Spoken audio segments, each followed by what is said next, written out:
मैं Ajit Kumar excellent classes में आपका हार्दिक स्वागत करता हूं। आज हम लोग मैथ्स के अंदर ये सीखेंगे कि लोभ की विधि से समीकरण को कैसे हल करते हैं। और दोस्तों ये विधि बहुत ही इंपॉर्टेंट है। कोई भी बैंक में क्लर्क की, रेलवे की एग्जाम हो, कोई भी आप कंपटीशन देने जाओ, इस विधि का उपयोग करना ही पड़ता है। इसके बाद इस विधि का उपयोग इस चैप्टर में होता है। इसके बाद 7वां चैप्टर अपने पढ़ेंगे, उसमें भी थोड़ा बहुत इसका उपयोग होता है। 5वां चैप्टर पढ़ेंगे, उसमें भी इस विधि का थोड़ा बहुत उपयोग होता है। इसलिए इस विधि को बहुत ही अच्छी तरह से समझना। एक चीज़ मैं आपको और बता दूं कि आपके जो एग्जाम्पल शुरू किए गए हैं ये थोड़े कठिन है, टफ है। वो टफ ना लगे इसके लिए 3-4 एग्जाम्पल मैं अपने मन से सवाल बना करके आपको पहले समझा दे रहा हूँ। इसके बाद बुक का एग्जाम्पल अपने करते हैं। तो चलिए देखें, यहाँ पर एक प्रश्न दिया गया है कि x + y = 14, x - y - 4 = 0। इसको लोभ की विधि से हल करना है। लोभ की विधि से हल करने के लिए यहाँ पर देखिए 3 काम करना पड़ता है। पहला काम क्या है कि प्रमाणित स्वरूप में लिखना। लोभ की रीति का जो प्रमाणित स्वरूप होता है, स्टैंडर्ड फॉर्म होता है, वह होता है कि ax + by = c, यानी x और y अपने सहगुणक के साथ बराबर के बाएं हाथ में होने चाहिए। जो अकेले अचल पद है, संख्या है, वो बराबर के दाहिने होना चाहिए। ये काम होना चाहिए। तो सबसे पहले समीकरण को हम चेक करते हैं कि प्रमाणित स्वरूप में है या नहीं है। तो देखिए दोस्तों, यहाँ पर x + y = 14, यहाँ x और y दोनों बराबर के बाएं हाथ में है, संख्या अकेले दाहिने हाथ में है, तो ये प्रमाणित स्वरूप में है। परंतु ये दूसरा समीकरण देखो, x - y - 4 = 0। यहाँ पर जो संख्या है ये 4, ये बाएं हाथ में आ गई है, इसको बराबर के दाहिने हाथ में होना चाहिए। जो अचल पद है बराबर के दाहिने होना चाहिए। तो पहले इसको बराबर के दाहिने करें तो ये क्या हो जाएगा कि x - y, 4 बराबर के इधर माइनस है, इधर जाएगा तो प्लस हो जाएगा। तो ये हो जाएगा कि x - y = हो जाएगा 4। ये हो गया समीकरण नंबर 3। देखिए तो दूसरा बना हुआ है, समीकरण 2 से 3 बना हुआ है। ऊपर क्या बचा, x + y = 14, ये है समीकरण 1।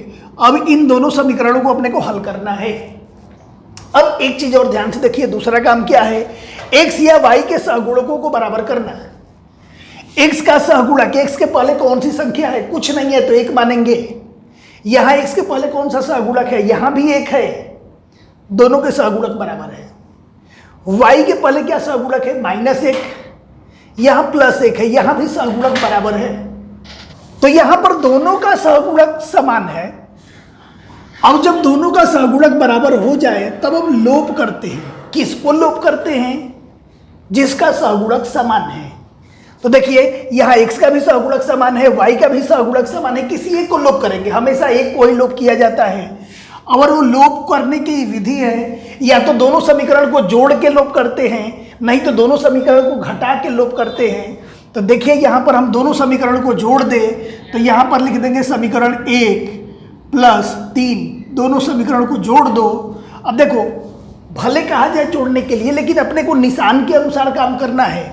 यहाँ पर देखो -y है, +y है, निशान के अनुसार क्या होना चाहिए, +- का निशान है तो घटाव होता है। और जब घटाएंगे तो y में से y जाएगा तो 0 आ जाएगा। तो देखिए ये हो जाएगा कैंसल।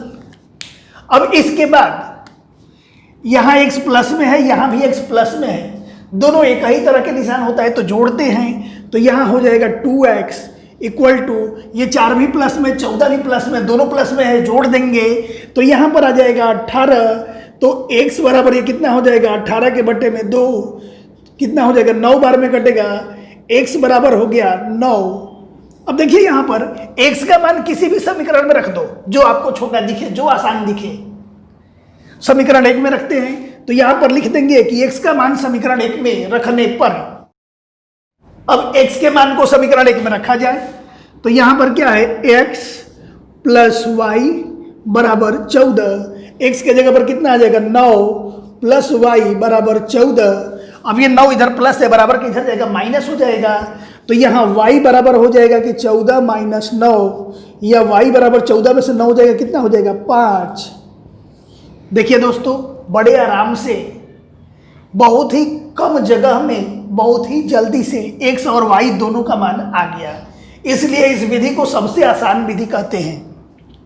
तो यहां पर देखिए x बराबर कितना आया हुआ है 9, y बराबर कितना आया हुआ है 5, और यही अपना दोनों आंसर है, इसको आप लिख लीजिए। अब दोस्तों देखते हैं इसी तरह हम दूसरा एग्जाम्पल है। दूसरे एग्जाम्पल में यहां पर दिया गया है कि x plus y equal to 14, 2x plus y equal to 23, दोनों समीकरण को हल करना है और लोभ की रीति से हल करना है। तो देखिए दोस्तों, सबसे पहले काम क्या करना होता है, प्रमाणित स्वरूप में लिखना होता है। प्रमाणित स्वरूप का मतलब क्या, x और y अकेले एक तरफ रहे, जो अचल पद है बराबर के दूसरी तरफ रहे। तो देखो दोनों समीकरण में ऐसा ही है, यहाँ x और y बराबर के लेफ्ट साइड में है, जो अचल पद है संख्या है राइट साइड में है, नीचे वाले में भी समीकरण में वो ऐसा ही है। तो प्रमाणित स्वरूप में तो है, पहले से ही दिया हुआ ही है। अब दूसरा हम क्या चेक करेंगे, x या y के सहगुणकों को बराबर करना। तो यहां पर देखिए x का सहगुणक कितना है 1, नीचे x का सहगुणक कितना है 2। x का सहगुणक बराबर नहीं है, y वाला देख लिया जाए। तो यहां y का सहगुणक यहां पर कितना है 1, नीचे वाले में भी समीकरण में कितना है 1, कोई गुणांक नहीं है तो 1 माना जाता है।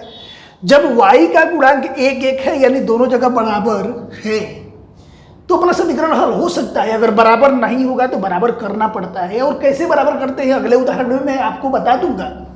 इसमें आप देखें कि y वाला सहगुणक बराबर है, तो यहां पर क्या था, x या y के सहगुणकों को बराबर करना, यानी दोनों में से किसी एक को बराबर करना है, और दोनों में से एक तो अपने को बराबर दिया हुआ ही है, तो यहां पर अपने हल कर सकते हैं। अब जो बराबर सहगुणक वाला है यानी y, उसको लोप करना है। देखो लोप करने का मतलब होता है गायब करना। अब ये गायब कैसे होगा, या तो जोड़ के होगा या घटा के होगा। अब देखो यहां पर प्लस वाई है, प्लस वाई है, जोड़ेंगे तो 2y हो जाएगा, जोड़ के इसको गायब नहीं कर सकते। गायब करने के लिए क्या करना पड़ेगा, अपने को घटाना पड़ेगा, और घटाते हैं तो आप 7वीं में 8वीं में ऐसा सीखे हो कि जब घटाते हैं तो नीचे वाले का निशान बदल देते हैं। तो यहाँ ये 2x प्लस में है तो क्या हो जाएगा माइनस, और ये प्लस में है तो ये क्या हो जाएगा माइनस, और ये 23 भी प्लस में है तो हो जाएगा माइनस। निशान उल्टा कर देने का, जहाँ प्लस रहे वहाँ माइनस, जहाँ माइनस रहे वहाँ प्लस, उल्टा निशान लगाना। अब निशान के अनुसार इसको जोड़ घटाव करते हैं। निशान अब ये बाद वाला देखा जाएगा, पहले वाला नहीं। यहाँ प्लस वाई है, यहाँ माइनस वाई है, अलग अलग निशान है, घटाएंगे। जब घटाएंगे तो y माइनस वाई क्या हो जाएगा 0। देखो लोप करना यानी गायब करना हो गया, y गायब हो गया। एक चर जब लोप हो गया, गायब हो गया, तो दूसरा चर जो है उसको हल करते हैं, जोड़े घटाए।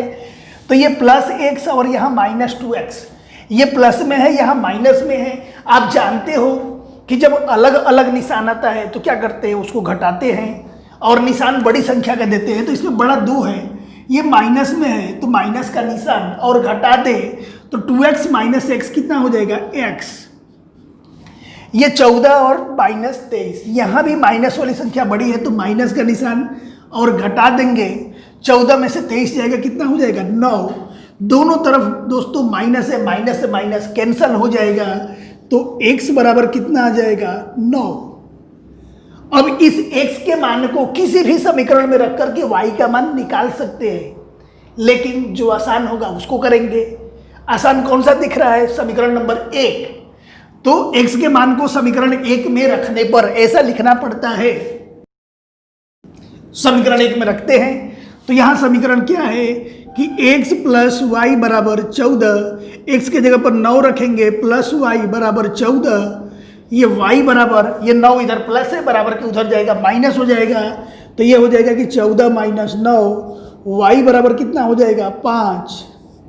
अब देखिए दोस्तों x का भी मान आ गया, y का भी मान आ गया, तो यहाँ पर क्या हो जाएगा x बराबर 9, y बराबर 5, और यही दोनों मान अपना क्या हो जाएंगे, आंसर हो जाएंगे। इसको आप लिख लीजिए। तो चलिए दोस्तों अब हम लोग तीसरा एग्जाम्पल देखेंगे। तीसरे एग्जाम्पल में दिया गया है कि 2x plus y equal to 7, 3x plus 2y equal to 12। सबसे पहले प्रमाणित स्वरूप में है या नहीं है, तो यह ax plus B Y equal to C, इसी के स्वरूप में है। यहां भी x और y बराबर के एक तरफ है, बराबर के दाहिने साइड में सिर्फ संख्या यानी अचल पद है, तो ये भी प्रमाणित स्वरूप में है। एक काम हो गया। दूसरा काम हम क्या चेक करेंगे, या तो x या y के सहगुणक को बराबर करना। यहां पर देखिए x का सहगुणक कितना है 2, यहां नीचे x का सहगुणक कितना है 3, ये दोनों बराबर नहीं है। चलो y वाला चेक कर लेते हैं। y का यहां पर सहगुणक कितना है 1, और यहां y का सहगुणक कितना है 2, यहां भी सहगुणक बराबर नहीं है। तो इस मुद्दे पर अपने को ध्यान से सोचना है। उन दोनों उदाहरण में इस पे सोचने जैसा नहीं था, इसमें ध्यान से सोचना है हम क्या करेंगे कि ये समीकरण के सहगुणक समान हो जाए। अब दोस्तों इसमें एक चीज ध्यान से आप समझो कि अगर ऊपर वाले में 2 मिल जाए, यहां y के पहले 2 मिल जाए तो 2y ऊपर भी हो जाएगा, 2y नीचे भी हो जाएगा और सहगुणक बराबर हो जाएंगे। जब सहगुणक बराबर हो जाएंगे तो हम आराम से लूप कर सकते हैं। लेकिन अब 2 मिलेगा कैसे? ऐसा नहीं है कि यहाँ पर 2x है और ये प्लस y है इक्वल टू 7 है तो अपने मन से 2 लिख दिया, गलत हो जाएगा। जहां चाहे वहां संख्या अपने नहीं लगा सकते। गणित के अंदर कुछ रूल्स होते हैं। अब वो रूल्स इस प्रकार होते हैं कि अगर आपको यहाँ 2 की जरूरत है तो ये पूरे समीकरण में अगर आप 2 से गुणा कर दो सब में, तब गणित के अनुसार सही होगा। और वो भी लिख करके कि हाँ मैंने ऐसा किया हुआ है। तो यहां सबसे पहले हम यही लिखेंगे कि समीकरण 1 में 2 का गुणा करने पर। तो चलिए यहां देखते हैं, समीकरण 1 में 2 से गुणा करते हैं। जब 2 से गुणा करेंगे तो यहां 2 तो पहले से ही है, 2 से और गुणा कर देंगे तो कितना हो जाएगा 4 और x। यहां y है, 2 से गुणा कर देंगे तो कितना हो जाएगा 2y बराबर, यहाँ 7 है, 7 में 2 का गुणा कर देंगे तो 14। ध्यान रखना दोनों पक्षों में गुणा करना है, नहीं तो सवाल गलत होगा। अब तो ये अलग समीकरण मिल गया, ये क्या मिल गया समीकरण 3। और ये समीकरण 3 कहाँ से मिला है? समीकरण 1 से मिला है। अब क्या बच गया है? समीकरण 2 बच गया। तो यहाँ लिख देंगे समीकरण 2 3x प्लस 2y बराबर यहाँ है 12। ये है समीकरण 2। अब इसी दोनों समीकरण को हल करना है। देखिए दोस्तों यहाँ पर x या y के सहगुणक को बराबर कर लिए, इसमें हमने y के सहगुणक को बराबर कर लिया। अब क्या करना है? लोप करना है। जो सहगुणक समान है उसी को लोप करना है, यानी यहाँ y का सहगुणक समान है तो y को लोप करना है। अब y को जब हम लोप करने चलेंगे तो लोप करने के लिए हम क्या करते हैं? या तो जोड़ के लोप करते हैं या घटाओ करके। या तो जोड़ के गायब करेंगे, नहीं तो घटा के। ये बताओ प्लस 2y है, प्लस 2y है, दोनों प्लस में ही है, वही निशान लग जाएगा, जुड़ के आ जाएगा 4y, यानी ये गायब होने वाला नहीं है। शॉर्ट में ये समझो कि लोप करने के लिए आपको निशान उल्टा होना चाहिए। एक ऊपर वाला प्लस में हो तो नीचे वाला माइनस में, या ऊपर वाला माइनस में हो तो नीचे वाला प्लस में, तो डायरेक्ट लोप हो सकता है। लेकिन जब दोनों एक ही तरह के निशान हैं तो उस कंडीशन में आपको क्या करना पड़ेगा? घटाव करना पड़ेगा, अथवा शॉर्ट में ऐसा समझो कि एक का निशान बदलना पड़ेगा। तो चलिए देखिए यहाँ पर क्या है, दोनों का निशान एक जैसा है। जब दोनों का निशान एक जैसा है तो अपने को घटाव करना पड़ेगा या निशान चेंज करना पड़ेगा। तो हम क्या करते हैं? निशान चेंज कर देते हैं, घटाव कर देते हैं। निशान जब चेंज करेंगे तो 3 प्लस में है तो माइनस हो जाएगा, ये भी माइनस हो जाएगा, ये भी प्लस में है तो माइनस हो जाएगा। ये 4x है माइनस 3x है। निशान के अनुसार जोड़ अथवा घटाव करें। प्लस 4x है माइनस 3x है, अलग अलग निशान है, घटाएंगे। बड़ी संख्या का निशान, बड़ी संख्या 4 प्लस में है तो प्लस का निशान घटा देंगे, 4x माइनस 3x कितना हो जाएगा? x हो जाएगा। तो वहां पर हम लिखेंगे कि x, यहां पर देखिए प्लस 2y है, नीचे जो निशान बदले हैं वो वाला निशान देखना है। ऐसा नहीं कि भूल से आप ऊपर वाला निशान देख लिए, हमने तो निशान बदला है तो नीचे वाला निशान देखना है। प्लस 2y है, ये माइनस 2y है। दोस्तों आप जानते हो कि जब अलग अलग निशान होते हैं तो क्या करते हैं? घटाव करते हैं। तो यहाँ 2y माइनस 2y 0 हो जाएगा। यह तुरंत समझना कि जिसका सहगुणक समान हो गया, निशान अलग अलग हो गया तो तुरंत घटा दो, गायब हो गया, उसका कोई काम नहीं है। अब उससे आगे देखते हैं, ऊपर क्या दिया गया है? प्लस 14, यहाँ है माइनस 12। प्लस वाली संख्या बड़ी है तो प्लस का निशान और घटा देंगे। 14 में से 12 जाएगा, कितना आ जाएगा? 2, यानी x बराबर आ गया 2। अब ये x के मान को किसी भी समीकरण में आपको जो अच्छा लगता हो उसमें रखो, y का मान निकाल लो। तो x का मान समीकरण हम 1 में रखते हैं, तो यहां पर लिखे, यही काम करते हैं हर प्रश्न में। तो 1 में रखे, एक की बार 2 में रख लेते हैं, भले थोड़ा बड़ा है। नहीं तो आपके माइंड में क्या आ गया, देखो सर क्या कर रहे हैं, हमेशा 1 में ही रख रहे हैं। ऐसा नहीं, किसी भी समीकरण में रख के निकाल सकते हैं। आपके सामने मैं आपकी बार समीकरण 2 में रखता हूं, तो लिख रहा हूं कि x का मान समीकरण 2 में रखने पर, तो यहां पर ये कितना दिया गया, पहले समीकरण लिख दो, 3x प्लस 2y बराबर ये है 12, ये हो जाएगा 3। x के जगह पर कितना रखना है, अपने को 2 रखना है, प्लस ये है 2y बराबर ये कितना हो जाएगा 12। 3 में 2 का गुणा हो जाएगा 6, प्लस 2y बराबर हो जाएगा 12।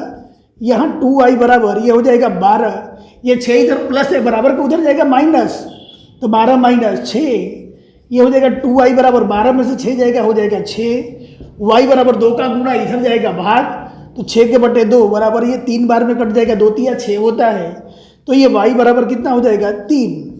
अब दोस्तों x का भी मान आ गया, y का भी मान आ गया, तो यहाँ पर हम आंसर लिख देते हैं कि x बराबर 2, y बराबर कितना है 3, और यही दोनों अपना आंसर है। अब आप इसको लिख लीजिए। चलिए दोस्तों देखते हैं अब अगला एग्जाम्पल। अगले एग्जाम्पल में दिया गया है कि x plus y equal to 5, 2x minus 3y equal to 14। दो समीकरण दिया गया है, दोनों समीकरण अपने अपने प्रमाणित स्वरूप में है। प्रमाणित स्वरूप में होने का मतलब कि दोनों x y एक तरफ है और अकेले संख्या दूसरी तरफ है।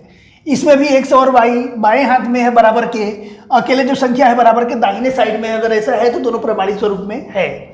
तो अब दूसरा काम क्या करना है, x या y के सहगुणकों को बराबर करना है।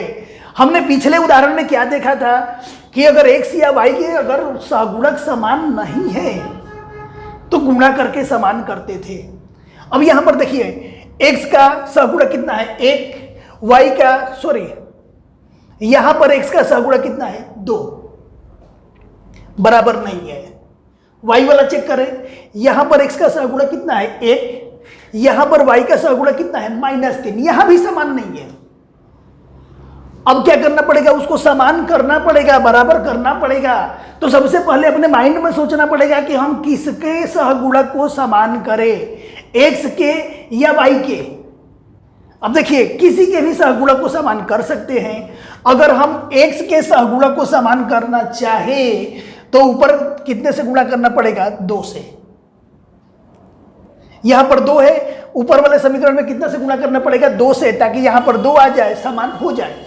अब देखिए दोस्तों, कोई ऐसा भी विद्यार्थी होगा बोला नहीं नहीं नहीं मुझे तो y के सहगुणक को समान करना है, x के सहगुणक को समान तो मैं करूंगा ही नहीं।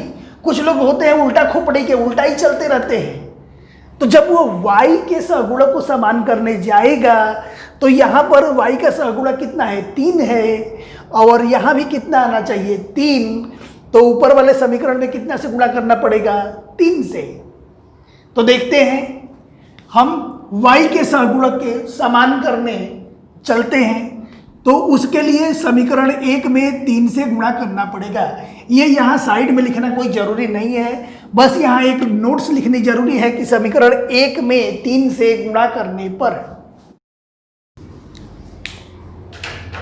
चलिए दोस्तों 3 से गुणा करते हैं समीकरण 1 में, तो यहाँ पर कितना हो जाएगा, ये हो जाएगा 3x, यहाँ 3 से गुणा हो जाएगा तो कितना हो जाएगा 3y बराबर, इधर भी गुणा करना भूलना मत, नहीं तो गलत हो जाएगा। 5 में 3 का गुणा हो जाएगा 15, और ये हो जाएगा समीकरण 3।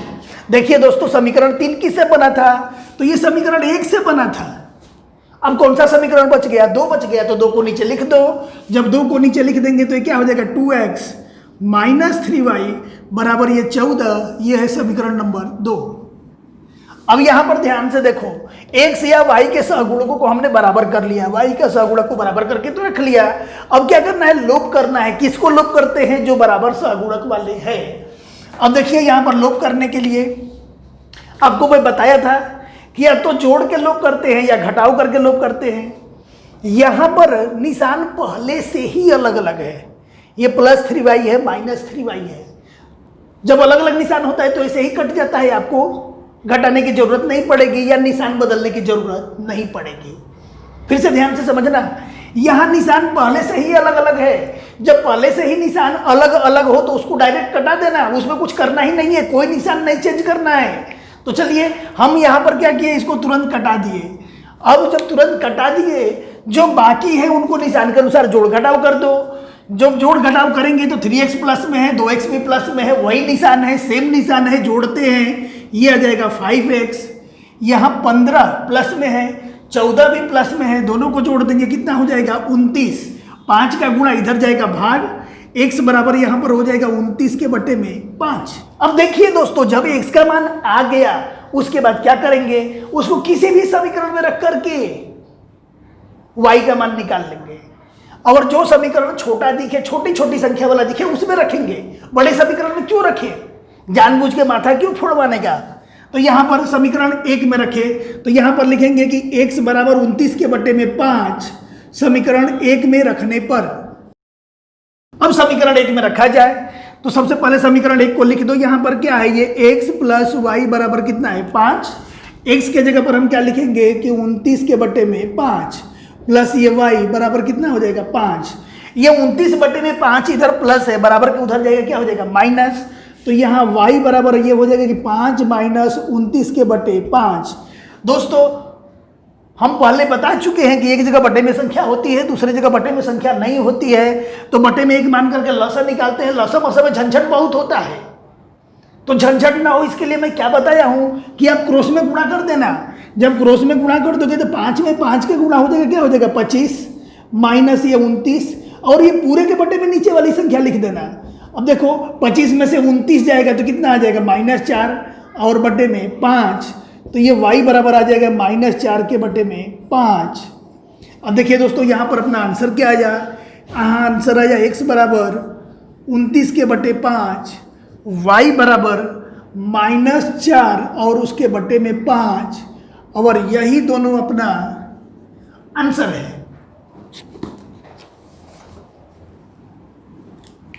चलिए दोस्तों एक और नया एग्जाम्पल देख लेते हैं, उसके बाद किताब के सवाल अपने देखेंगे। इस एग्जाम्पल में दिया गया है कि 2x plus 3y equal to 13, 4x plus 5y equal to 23। क्या करना है, प्रमाणित स्वरूप में चेक करना है, तो ये पहले से ही प्रमाणित स्वरूप में है। दूसरा काम क्या करना है, x या y के सहगुणकों को बराबर करना है। तो यहां पर देखिए कि ऊपर 2 है नीचे 4 है, अगर ऊपर वाले समीकरण में हम 2 से गुणा कर देंगे तो बराबर हो जाएगा 4 हो जाएगा, उसके बाद हल कर लेंगे। परंतु अगर माइंड में ऐसा आ जावे कि y का समान करना है, y के सहगुणकों को समान करना है, तो कैसे करेंगे। अगर मान के चलो यहाँ 2 और 4 ना हो, यहीं पर 3 और 5 हो, तो क्या करोगे। देखो यहाँ y के सहगुणकों को समान करना है, तो यहाँ किसी भी संख्या का गुणा करेंगे तो 5 नहीं आएगा। देखो 3 एकम 3, 2 से गुणा करेंगे 6 आ जाएगा, 3 से गुणा कर देंगे 9 आ जाएगा। किसी भी संख्या का गुणा करने पर 5 नहीं आ सकता। इसमें भी किसी भी संख्या का गुणा करेंगे तो ये 3 नहीं हो सकता, यानी ये एक समीकरण में गुणा करने से नहीं होता है। अगर ऐसा कंडीशन आपके पास आ जाए कि दोनों में संख्या अलग अलग हो, गुणा करने पर जल्दी न मिले, तो उसमें आप ध्यान रखना क्रॉस में गुणा कर देना। यहाँ पर 5 है तो ऊपर वाले समीकरण में 5 का गुणा कर दो, यहाँ पर 3 है तो नीचे वाले समीकरण में कितना से गुणा कर देंगे 3 से। अब देखो ऊपर वाले समीकरण में 5 से गुणा करेंगे तो 3 5 15 हो जाएगा, यहाँ 5 में 3 से गुणा कर देंगे तो ये भी 15 हो जाएगा, दोनों समान हो जाएंगे। एक दूसरा उदाहरण मैं आपको और बता दे रहा हूँ, जैसे मान के चलो यहाँ पर हो 7x प्लस 3y बराबर है 14, और यहाँ पर है 5x माइनस यहाँ पर है 9y बराबर है 13। अगर आपको यह कहा जा रहा है कि आप x वाले को ही बराबर करो, तो इस समीकरण में आप क्या करोगे। तो देखिए किसी भी संख्या में यहां गुणा करेंगे तो 5 नहीं आएगा, यहां भी किसी भी संख्या में गुणा करेंगे तो 7 नहीं आएगा, यानी गुणा करने से नहीं हो सकता है। तो उस कंडीशन में हम क्या करते हैं, क्रॉस में गुणा करते हैं। क्रॉस में गुणा करने का मतलब ऊपर 7 है तो नीचे वाले समीकरण में 7 का गुणा करेंगे, और नीचे 5 है तो ऊपर वाले समीकरण में 5 से गुणा कर देंगे। देखिए 5 से गुणा करेंगे तो 5 7 35 हो जाएगा, 7 से गुणा करेंगे तो 7 5 35 हो जाएगा, x वाले समान हो जाएंगे। y वाला बराबर करने के लिए अपने ऊपर वाले में किससे गुणा करना पड़ेगा 5 से, और नीचे वाले में कितने से गुणा करना पड़ेगा 3 से। क्रॉस में गुणा करते हैं, फिर से ध्यान से देखो, यहाँ 5 है तो ऊपर कर देंगे 5 से गुणा, ऊपर 3 है तो नीचे वाले में गुणा कर देंगे 3 से, और ये लाइन लिखना पड़ता है।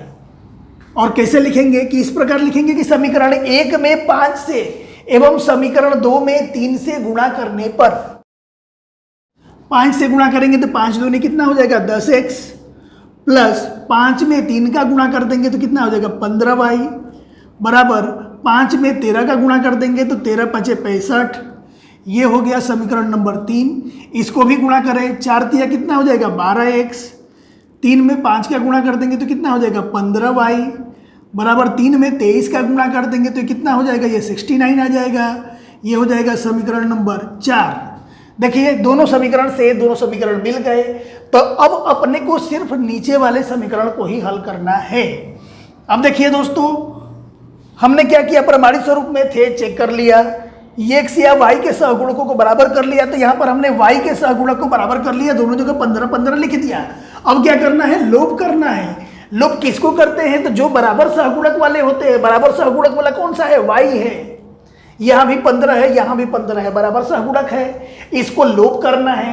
जब लोभ करने के लिए देखेंगे तो क्या देखते हैं, सबसे पहले अगर निशान अलग अलग हो, यानी एक जगह प्लस हो एक जगह माइनस हो, तो तुरंत कटा दो, लोप हो गया। लेकिन यहाँ पर निशान अलग अलग नहीं है, इसको नहीं कटा सकते, गलत हो जाएगा। क्यों गलत हो जाएगा, क्योंकि ये भी प्लस में है, ये भी प्लस में है, तो इसका मतलब कि प्लस का निशान लाके जोड़ना पड़ेगा। यहाँ 30y हो जाएगा, काटोगे गलत हो जाएगा। अलग अलग निशान में घटाव होता है, 15y में से 15y जाएगा तो 0 होता है। जब निशान एक समान है, हम लोप नहीं कर सकते, तो उसके लिए पहला काम क्या होगा, सबका निशान बदलो। एक का एक निशान नहीं बदलते हैं, नहीं तो गलत हो जाएगा प्रश्न। तो यहाँ पर हो जाएगा माइनस, ये प्लस है तो ये भी माइनस, यहाँ भी प्लस है तो माइनस। अब ये अलग अलग निशान दिख गया, ऊपर प्लस में हो गया, नीचे माइनस में, अब ये कैंसिल हो जाएगा। अब आगे देखो, यहाँ है plus 10x minus 12x, minus वाली संख्या बड़ी है तो माइनस का निशान लेके जोड़ घटाएंगे तो 10 में से 12 जाएगा माइनस 2x। यहाँ भी माइनस वाली संख्या बड़ी है, माइनस की संख्या बड़ी होने के कारण माइनस का निशान लगाएंगे। 69 में से 65 घटा देंगे तो कितना आ जाएगा 4। माइनस से माइनस दोस्तों कैंसिल हो जाता है, 2 का गुणा इधर भाग, तो यहाँ x बराबर लिखेंगे कि 4/2, 2 बार में कट जाएगा, x बराबर कितना आ गया 2। अब x का मान किसी भी समीकरण में रख करके y की कीमत निकाल सकते हैं। जो समीकरण अपने को छोटा दिखे उसमें रखो, तो सबसे ऊपर वाले समीकरण में रख लेते हैं, समीकरण 1 में। तो यहाँ पर लिख देंगे कि x बराबर 2 समीकरण 1 में रखने पर सबसे पहले समीकरण 1 रख लेते हैं। यहाँ पर क्या है 2x प्लस 3y बराबर यहाँ 13 है तो 13। अब यहाँ गुणे 5 गुणे 3 ये सब लिखना जरूरी नहीं है, उसको तो मिटा दो, उसकी कोई जरूरत नहीं है, समझने के लिए लिखा था। अब यहाँ x के जगह पर 2 रखो, ये 2 तो पहले से ही है, यहाँ x है तो उसके जगह पर 2 रख देना है, ये प्लस 3y है, और यहाँ बराबर 13 है तो बराबर 13 लिख देंगे। 2 दूना 4 प्लस 3y बराबर 13, ये 4 इधर प्लस है, बराबर के उधर जाएगा माइनस, 3y बराबर हो जाएगा 13 माइनस 4, 3y बराबर हो जाएगा 13 में से 4 जाएगा, कितना आ जाएगा 9। तो ये y बराबर 3 का गुणा इधर जाएगा भाग 9/3, यानी हो जाएगा 3। तो यहाँ देखो दोस्तों, x का मान कितना आया 2 आया, और y का मान कितना आया 3 आया, और यही दोनों अपना आंसर आए।